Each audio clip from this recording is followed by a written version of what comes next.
I noticed that all the networks, they're all doing, wall-to-wall terror porn, be afraid kind of coverage. And I just want to point out the inanity, the lie, frankly, the big lie that is being told through right-wing hate radio in the United States and through Fox so-called news and through, frankly, the front-running Republican candidates for president of the United States about so-called Islamic radical terrorism. And so first of all, just listen to this clip. This is Michael Weiner. He performs under the name Michael Savage on the radio.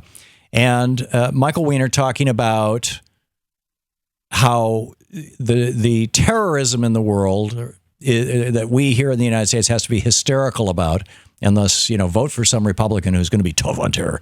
It's entirely a Muslim problem. Here he is. We know that this terror is coming from one place. We know it's not coming from Buddhists. It's not coming from Jews. It's not coming from Christians. It's not coming from Hindus. It's coming from one place. And we cannot condemn an entire religion. But on the other hand, we can't be blind to the fact that all terrorism is coming from the Holy Book. Right. So this over at Huffington Post, Christina Wilkie and Nick Wing wrote just a brilliant piece. Here's a timely reminder that terrorism isn't just a Muslim problem. Every single one of these cases that I'm just going to read the little summaries on were white Christians in the United States in the recent past.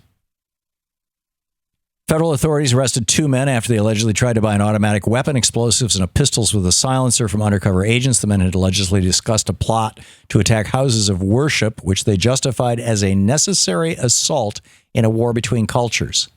White Christians. That's number one. Number two, the FBI swooped in after being tipped off to a suspect who allegedly inquired about buying $16,000 of ammunition, along with grenades, rockets, explosive C4, gas masks, and a night infrared system.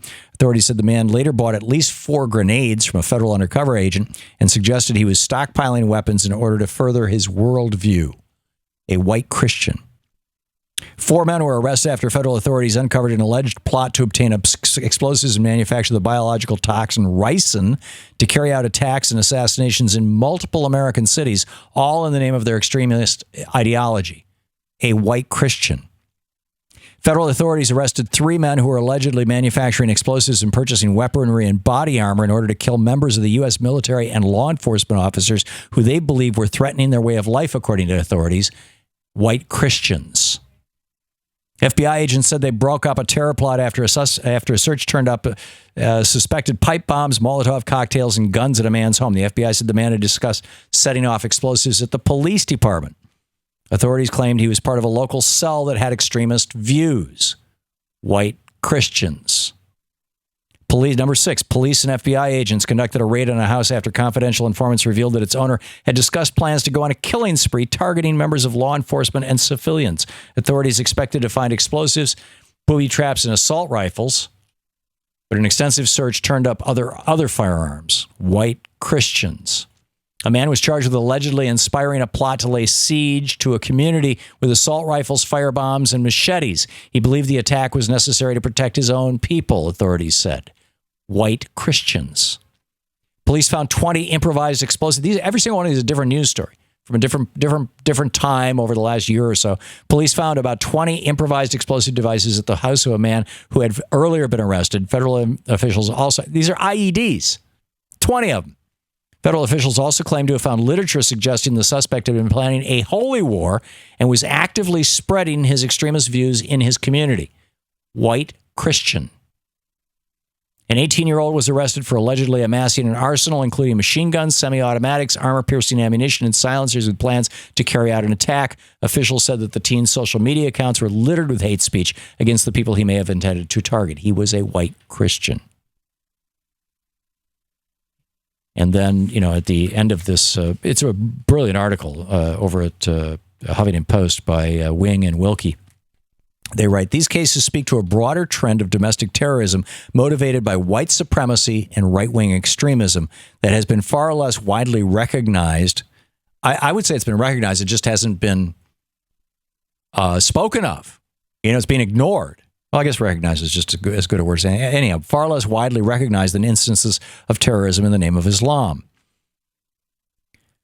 Since 9/11, these sorts of attacks have claimed more lives in the United States than those supposedly motivated by Islamic extremism. And that's absolutely, we've talked about this a number of times on this program, that more people have been killed by white Christian terrorists in the United States since 9/11 than by Muslims. By a substantial margin. So let's in the midst of all this constant terror porn on television, they're not going to discuss the white Christian terror in the United States. It's got to be, brown people, people who speak a different language, people who practice a different religion than Christianity. But we have a problem with white Christian terrorism in this country as well. To watch more clips from our programs, hit the Watch More Videos button over here. And please be sure to hit the handy-dandy subscribe button so you'll always be up to date. Tag, you're it.